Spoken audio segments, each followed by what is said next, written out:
Merci pour son cœur, qui est en train de se disposer en ce moment.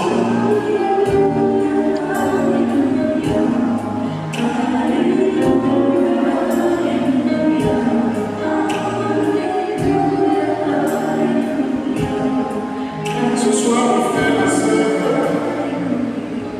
je veux parler de rencontre d'intimité avec toi. Je veux parler d'un cœur à cœur. Je veux parler de relation, d'intimité, de communion, d'union mystique, de mariage mystique avec toi. Le thème qui m'a été proposé est celui-ci.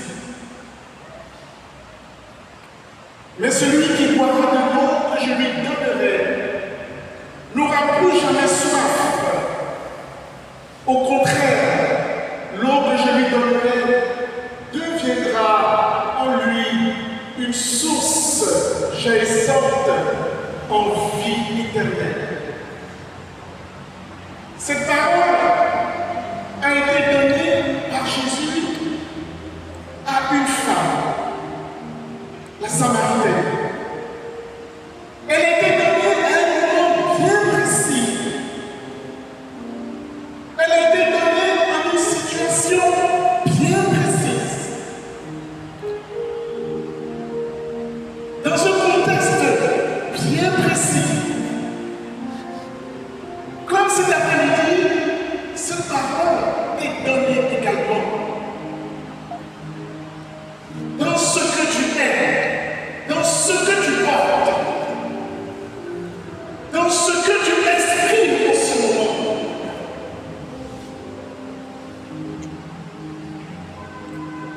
La Samaritaine est entrée dans quelque chose qu'elle n'a pas comprise. Elle est entrée dans une relation, dans une communication, dans un entretien d'ordre mystique. Il ne s'agit pas de décrire une situation comme un spectacle au regard de l'intérieur. Il s'agit de la rencontre d'un cœur humain avec le cœur de Dieu.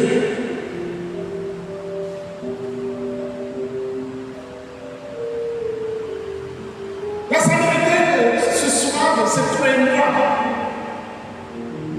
Hier encore, le Père était encore dans ce fameux Jean 4.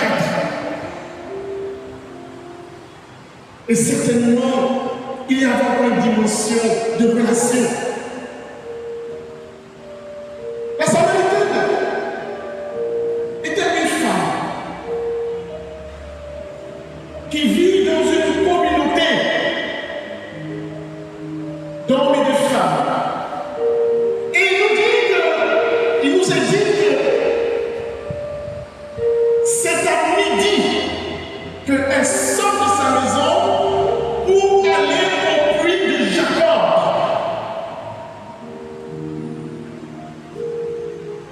Sans s'en rendre compte, notre sœur, la Samaritaine, est entrée dans la première demeure mystique telle que l'a décrit Sainte Thérèse d'Avila. La Samaritaine, on nous dit qu'il était à son 5e mari. On imagine sa vie dissolue. On imagine les critiques des femmes, les critiques des hommes. On imagine une communauté qui la mise au banc et qui l'accuse.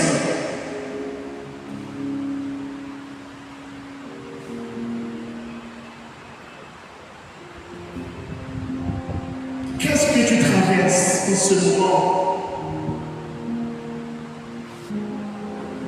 Dans la première demande, parce que Sainte Thérèse d'Avila dit que lorsque l'âme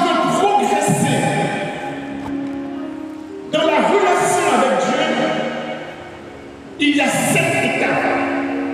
Elle décrit l'âme comme un château où il y a l'extérieur et il y a l'intérieur.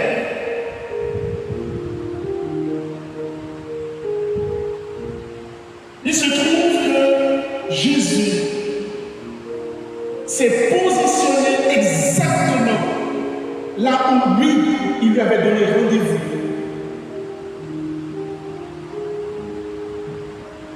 Et je trouve qu'au cœur de cette âme, au cœur de ce château, Dieu se trouve.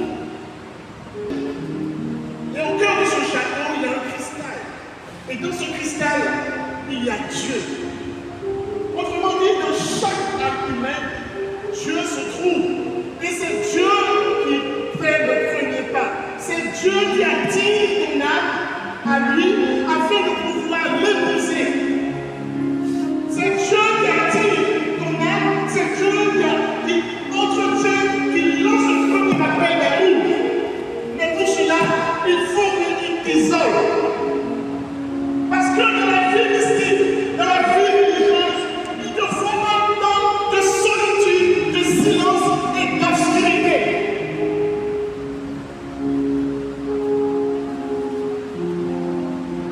La Samaritaine, en sortant à midi, sans s'en rendre compte, elle entrait dans une forme d'isolement.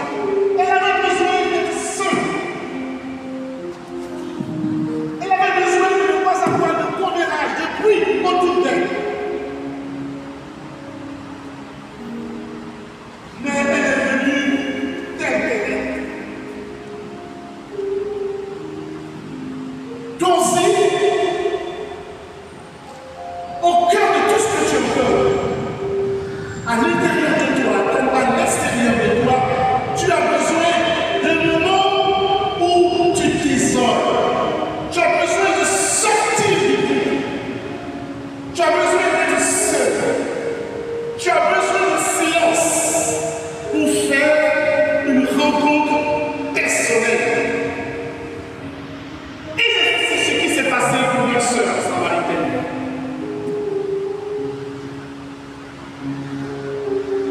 Et c'est ainsi que dans cette première demeure, l'âme est consciente de sa foi, mais reste très attachée aux biens, aux honneurs et aux plaisirs terrestres. La Samaritaine est venue avec son histoire. Elle est venue avec ses attachements. À aucun moment, elle avait l'intention de sortir de cette relation avec ce cinquième homme. À aucun moment, elle n'a regretté quoi que ce soit. Dans cette première demeure, nous entrons dans une relation avec Dieu. Et Dieu dit, viens tel que tu es. Nous entrons avec nos liens familiaux. Nous entrons avec toutes les entités que nos parents ont adorées, que nous avons adorées.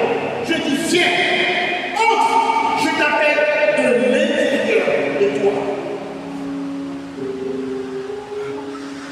Lorsque nous entrons dans cette relation d'intimité de prière, je sais comment je es venu, avec qui je es venu vers lui.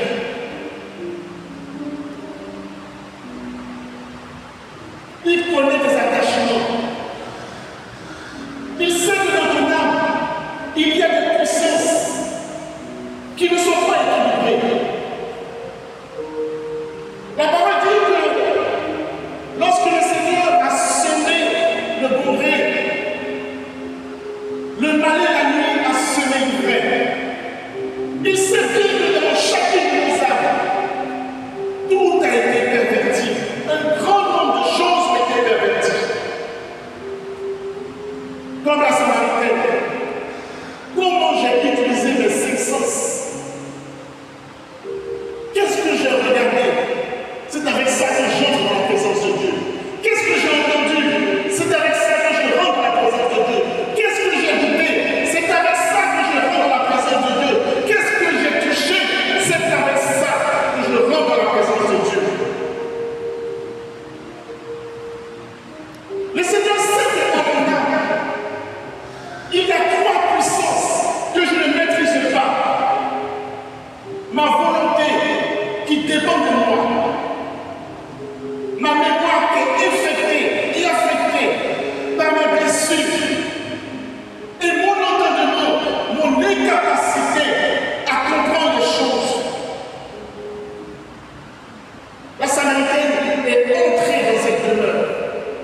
aucun jugement, mais est un processus de dépouillement.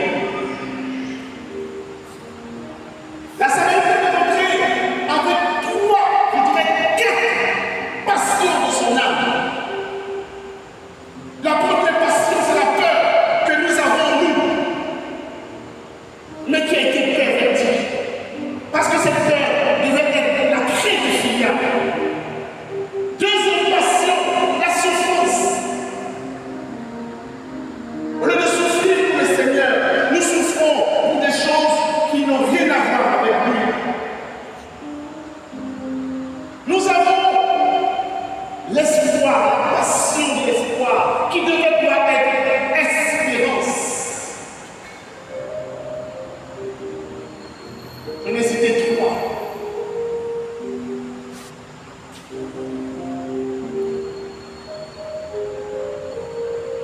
La quatrième viendra plus tard. Le Seigneur sait que notre être intérieur est affecté, est empoisonné. Lorsque les anges ont constaté qu'il y avait des livrets dans le champ, les anges ont dit au Seigneur, laisse-nous arracher cela. Le Seigneur a dit, attendez, le moment viendra où on va arracher cela. C'est dans cette progression que ton âme va être libérée. Mais dans la première demeure, où tu viens tel que tu es, avec toutes tes passions, avec tout ton désordre, Dieu attend de toi la première rencontre, le premier contact. C'est ce qu'il attend de toi.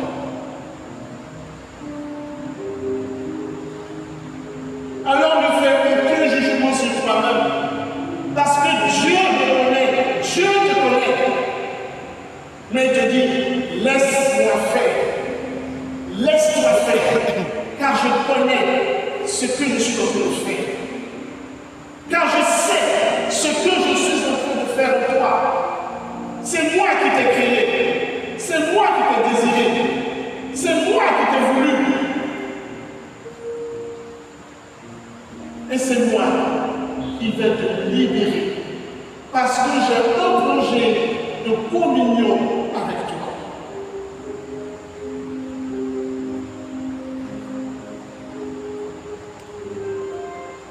Et comme je le disais, la Samaritaine est rentrée avec toutes sortes de bêtes sauvages.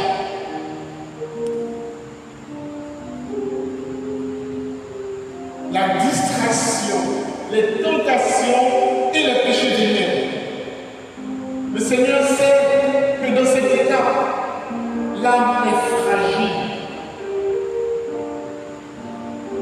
Mais il ne rompt pas la communion avec toi. Au contraire,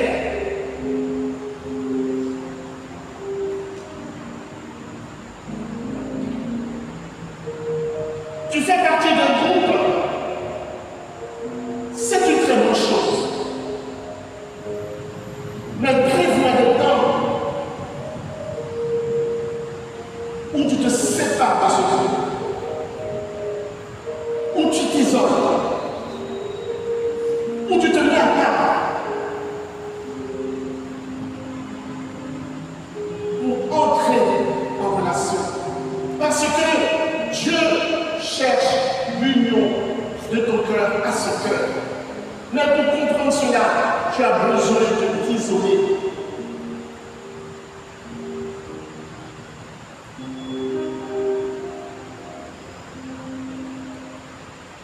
Le Seigneur, dans cette relation, dans cette communion, dans cet entretien, lui donne cette parole. Mais celui qui boira de l'eau que je lui donnerai n'aura plus jamais soif.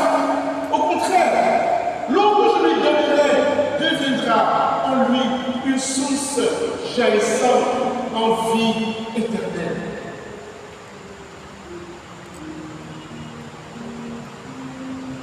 Lorsqu'on est dans la première demeure, pour ne pas se laisser perturber, je te donne des clés pour progresser. Dans cette première demeure, où tu viens tel que tu es, où tu as commencé une relation avec le Seigneur, tu te rends compte de ta pauvreté, la connaissance de soi. Seigneur, je suis venu avec des abyssales. Je me rends compte que je ne suis pas fort. Je me rends compte que je ne suis pas lavé. Je me rends compte que je n'ai rien. Je pensais posséder quelque chose. Je pensais avoir quelque chose, mais je me rends compte que finalement, je n'ai rien. Je ne suis rien. Je ne peux rien. Je ne vaux rien. Cette première demeure, Pierre l'a connue.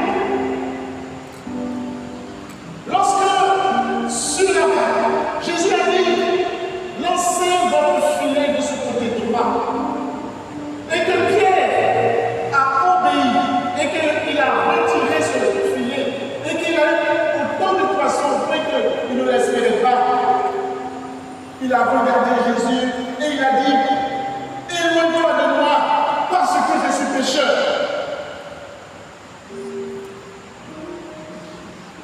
C'est une étape de prise de conscience.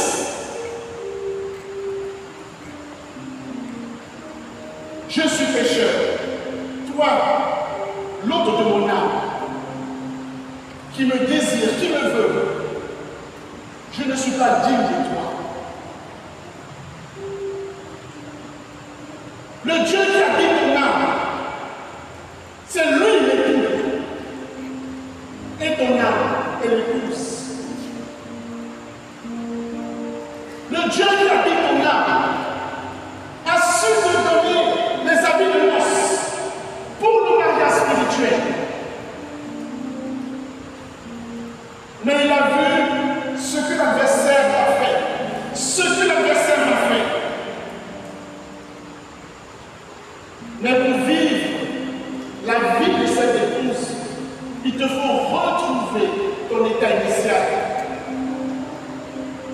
C'est pour cela qu'il prend toujours l'initiative. Il va te chercher. Jésus est allé chercher la Samaritaine. Elle pensait se cacher. Elle pensait fuir. Comme Jonas a fui. Mais Jésus te trouve là où tu es. Quel est ton puits de Jacob en ce moment? Quel est ton puits de Jacob? Quel est cet eau que tu bois et que tu boiras tout le temps, mais tu n'auras jamais cet détachement de cette soif? Lors d'une retraite,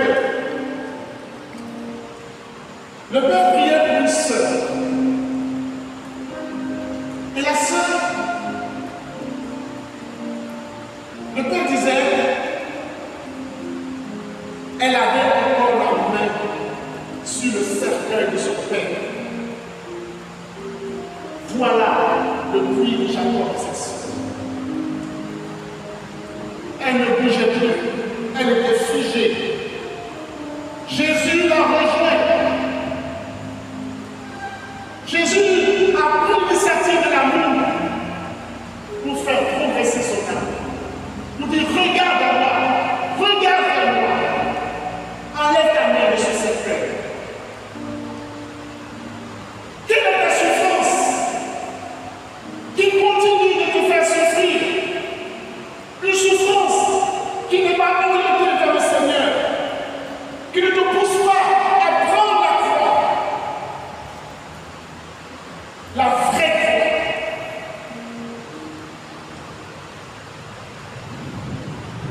Le Seigneur, le fait que tu sois là, ici et maintenant, en train d'entendre ce discours,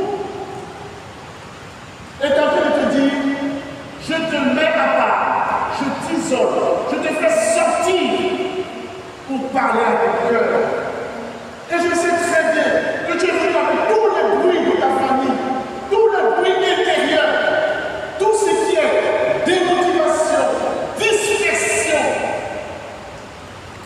Mais c'est dans cet état-là que je t'appelle. Il sait très bien tes fragilités. Il sait très bien que en sortir d'ici, tu vas aller reprendre tes bagages. Mais le Seigneur dit, persiste dans la prière et recherche l'humilité. Lorsque tu es dans cette demeure,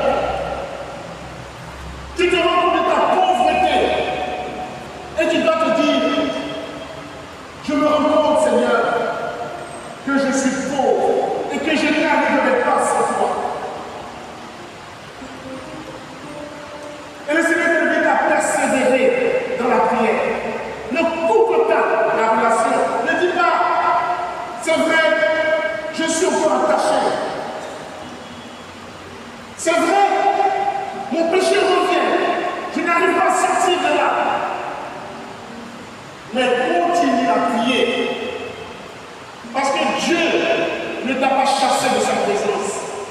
Parce que Dieu, de la progression de ton âme, a vocation de faire de telle sorte que ton âme soit alignée comme celle des apôtres. Le Père a bien voulu aligner l'âme de Jésus-Christ.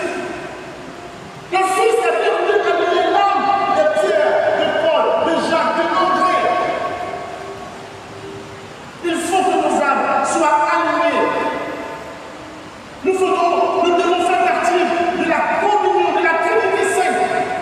Il nous faut être alignés pour faire exactement ce que le Seigneur veut que nous fassions. C'est de cela qu'il s'agit. Ne te laisse pas distraire en disant, je fais le même péché. Je retombe. Ça ne sert à rien de prier. Ne fais pas l'erreur de dire, ce Dieu est si faible, il faut que j'aille chercher les solutions ailleurs. La Samaritaine n'a pas fui le puits. Elle est restée à ce puits pour continuer à partager avec le Seigneur. Et je trouve que le Seigneur nous dit cette parole. Non seulement je suis l'eau vive, mais je veux que quand je te donnerai de cette eau, comme si tu sois source, et que cette source soit jaillissante. En tant que tel, tu es mon épouse. Je veux que tu sois mien. Je veux que tu sois comme moi.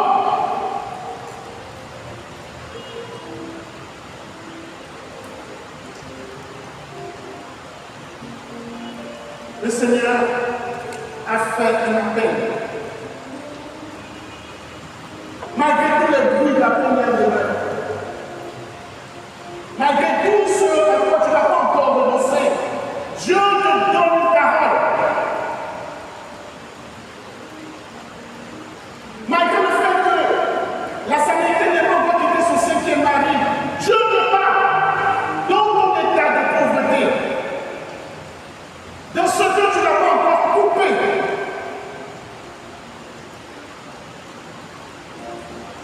Mais en donnant cet appel, en proclamant cette parole à la Samaritaine, au cri de Jacob, il fait passer la Samaritaine de la première demeure à la 10e demeure.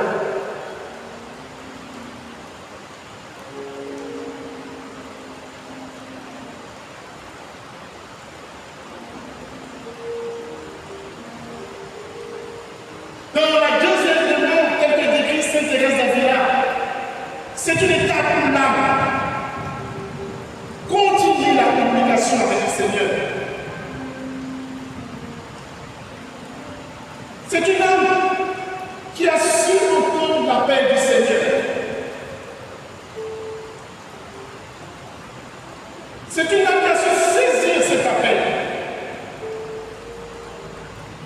Malgré toutes les idées avec lesquelles tu es rentré dans la présence de Dieu.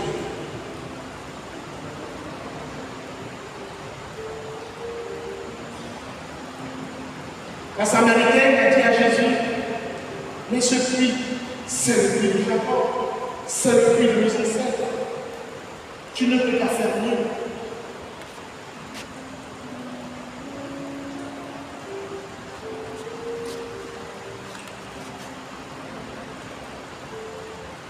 Mais dans la deuxième demeure, il faut continuer à prier.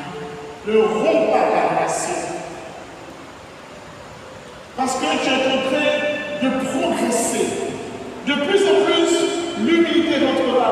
Tu te rendras compte qu'il te faudra être heureux. De plus en plus, tu te rendras compte qu'il faut lâcher prise. De plus en plus, ton âme désire la présence de Dieu. Le Seigneur sait tes attachements. Le Seigneur sait toutes les idées reçues, les enseignements qui n'ont rien à voir avec lui et que tu as expérimenté. Mais c'est l'amour qui est en train de te guider.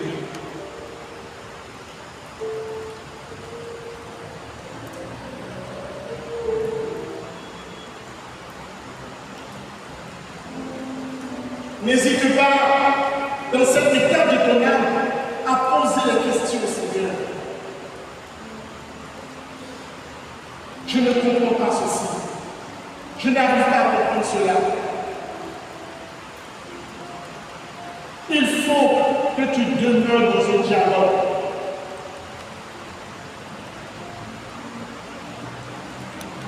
À partir de ce soir,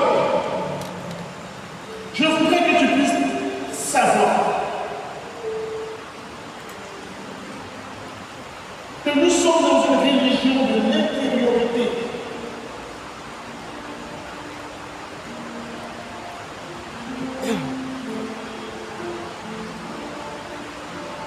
Un jour, Dieu a convoqué les anges.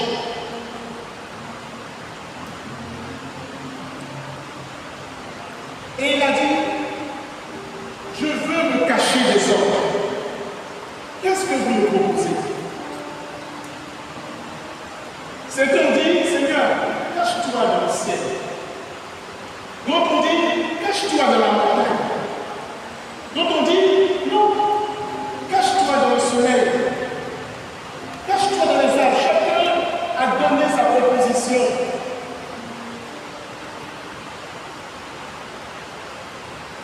Et le Seigneur a dit, je choisis de me cacher le cœur de l'homme.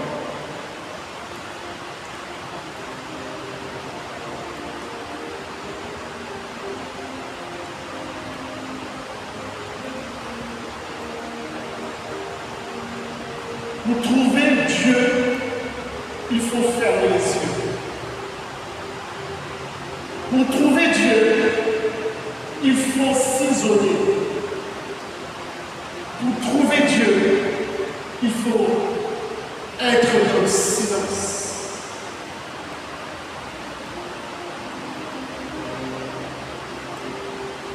Une prédicatrice disait, pour 1 heure d'enseignement, il me faut 4 heures d'adoration, 4 heures de contemplation, 4 heures d'intimité, 4 heures de communion, 4 heures d'union mystique avec mon Dieu qui est en moi.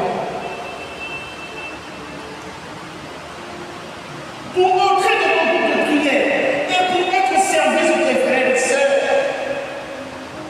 il te faut une intimité.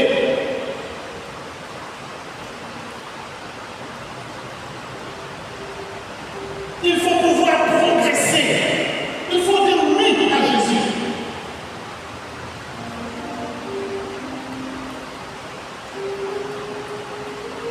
Dans chacune de ces demeures, il faut pouvoir dire oui.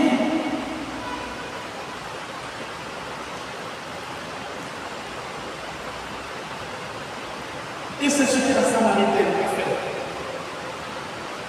C'est ce que je me propose de faire. Et c'est ce que je te propose de faire.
une âme épousée.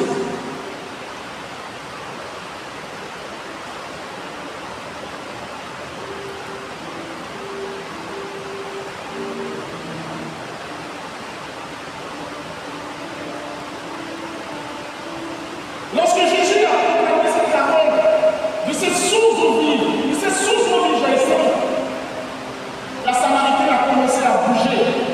Elle a commencé à reconnaître en cet homme que celui-là, il est le Messie. Il est mon Créateur. Il est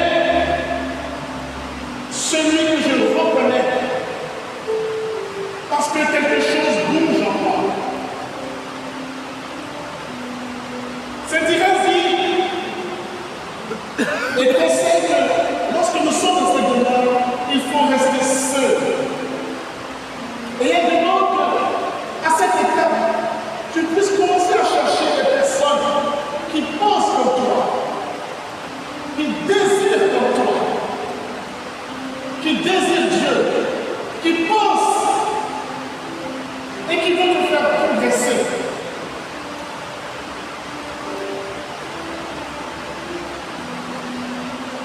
Lorsque la Samaritaine a entendu cette parole, qu'elle aussi, elle pouvait être une source d'exemple, la parole dit qu'elle a couru dans le village pour aller chercher d'autres personnes. Pour elle, ce n'est pas encore l'évangélisation, parce qu'elle n'a été seulement qu'effleurée. Elle ne connaît pas encore Jésus. Mais quelque chose a bougé en elle. Elle a dit, il est temps que je ne sois plus seule pour vivre ce que mon âme vit. Et c'est une caractéristique de la deuxième demeure. Lorsque tu entends la parole de Dieu, tu commences à sélectionner tes relations. Tu commences à dire ça j'écoute, ça je n'écoute pas.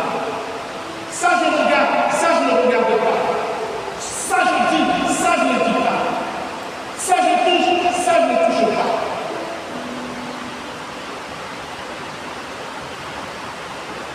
Tu commences à prier sincèrement et sérieusement pour toutes les puissances qui sont en toi, qui te poussent dans un sens ou dans un autre.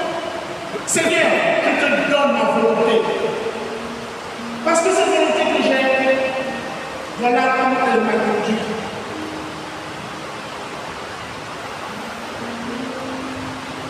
Seigneur, je donne la compréhension des choses. Seigneur, je te donne ma mémoire. Je te donne mon entendement, Seigneur. Je te donne les puissances intérieures. Ta prière commence à devenir sincère. Ta prière commence à rechercher la lumière, à vivre la lumière. Tu commences à persévérer malgré encore tout ce qui te pèse.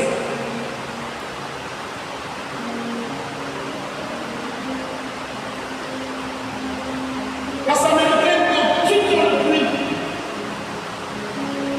a commencé à ressentir dans son âme un jaillissement.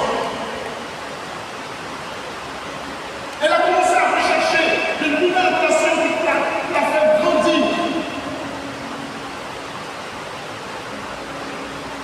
La suite du texte ne nous le dit pas, mais dans la troisième demeure, c'est le lieu de la rupture. Et cette rupture nous fait penser à ce que Dieu demande aux jeunes riches. Tu connaîtras aussi cette étape. Le jeune homme riche dit à Jésus, je veux te suivre. Tu m'as séduit, tu as parlé à mon cœur. Mon âme s'est embrasée pour toi. Je veux te suivre. Jésus l'a regardé. L'amour l'a regardé. Ce que le jeune homme a dit à Jésus, embrasser le cœur d'amour de Jésus. Et il a dit, vends tout.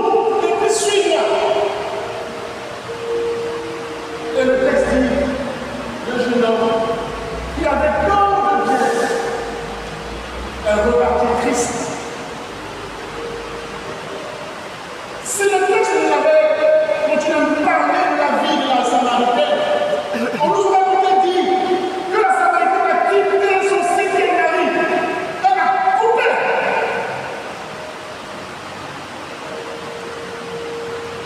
Parce qu'elle a trouvé un puits intarissable.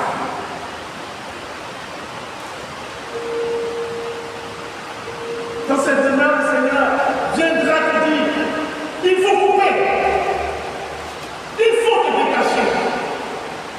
C'est vrai, tu as trouvé un groupe où tu peux prier, où ne pas être constant pour grandir dans la foi, mais dans ton cœur, je ne veux plus que tu sois complice de l'hiver. Je ne veux plus que tu sois complice de l'impureté, des fruits de la chair. Pour te faire basculer la quatrième demeure, il faut que tu coupes. C'est radical.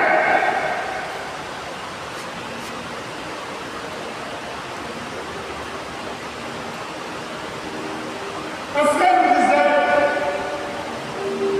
il y a longtemps, dans son expérience d'évangélisation, il évangélisait des prostituées qui se mettaient tout le long de l'hôtel Ivoire.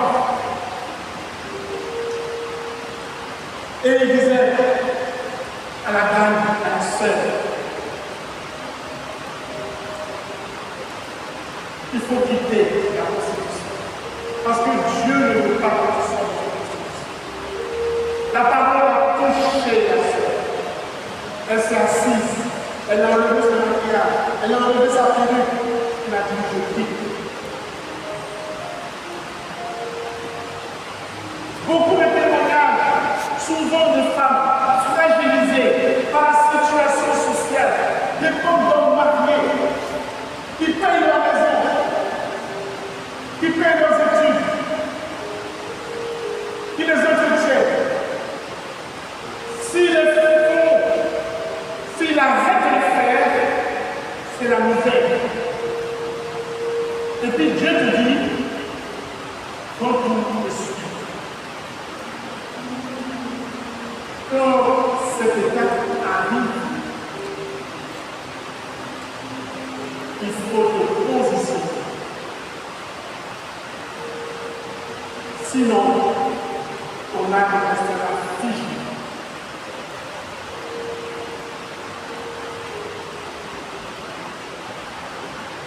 Certainement, la Samaritaine a dû dire à son septième mari, je te laisse. Je te quitte. Et ça aurait été la bonne réaction.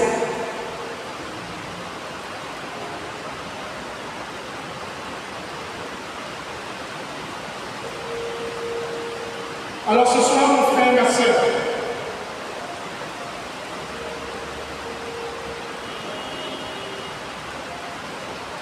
lorsque tu fermes les yeux,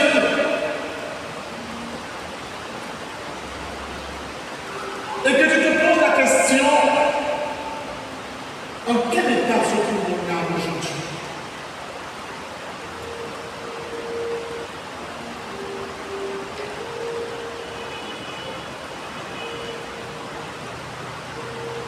Je me suis arrêté à la deuxième, à la troisième demeure.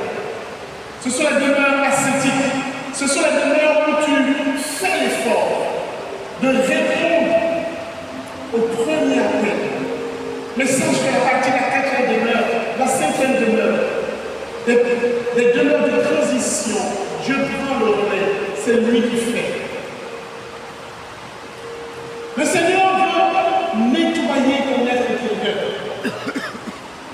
Le Seigneur veut me dépouiller de tout ce que le malin a semé en moi. Mais c'est lui seul qui peut le faire. Et il ne le fera pas sans toi. Si tu ne lui as pas donné ta volonté,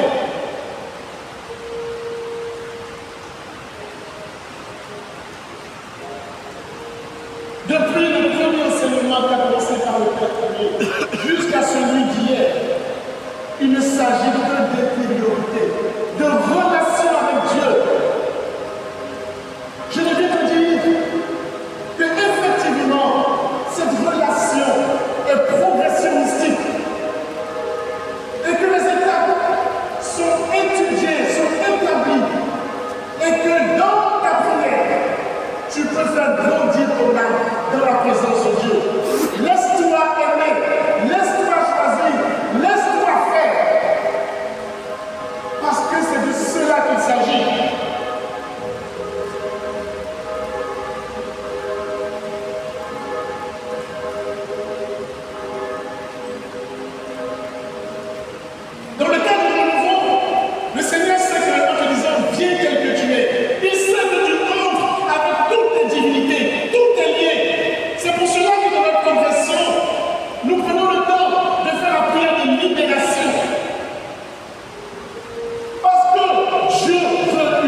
tu es entré dans la première demeure, persiste dans la prière.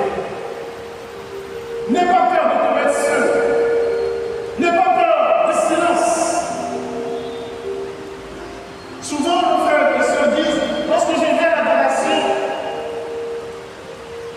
il y a tous les bruits de la journée, il y a tous les bruits des attentions, des intentions, des attentes. Le Seigneur sait tout ça, mais il reste dans la présence. Parce que je connais cette étape de ton âme. Et je sais où je veux t'emmener.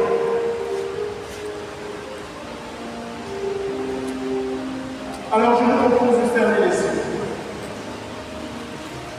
et d'entrer en relation avec ce Dieu qui est au fond de ton cœur.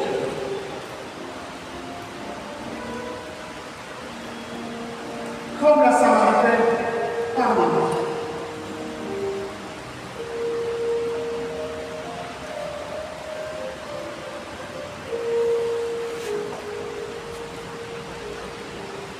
Parle-lui.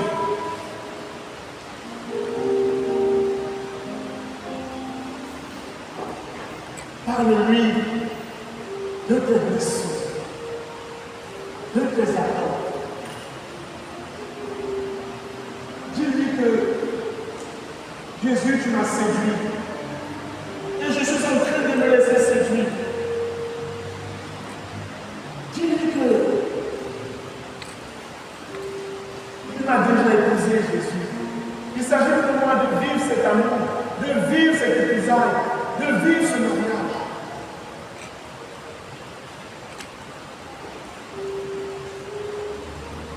Le Seigneur sait que la passion de mon cœur est en moi. Jésus, je te donne cette peur. J'ai peur de la croix. Et pourtant, c'est par cette foi que je suis sauvé. Jésus, j'ai peur de souffrir.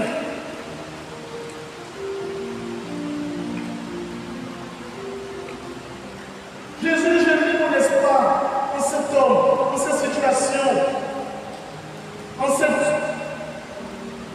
cette attente. Et je suis déçu.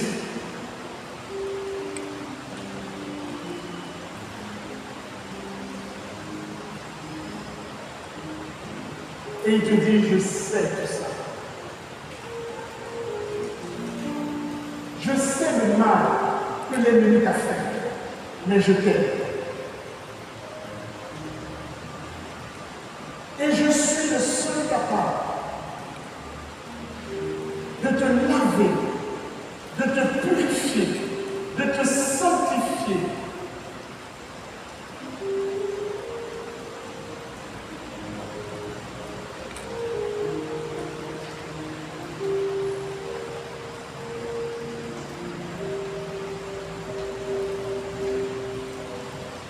Je t'ai fait pour je t'ai fait pour que je m'unisse à toi. Parce que c'est moi l'époux. C'est moi l'époux de ton âme. Uni à toi, tout devient lisse.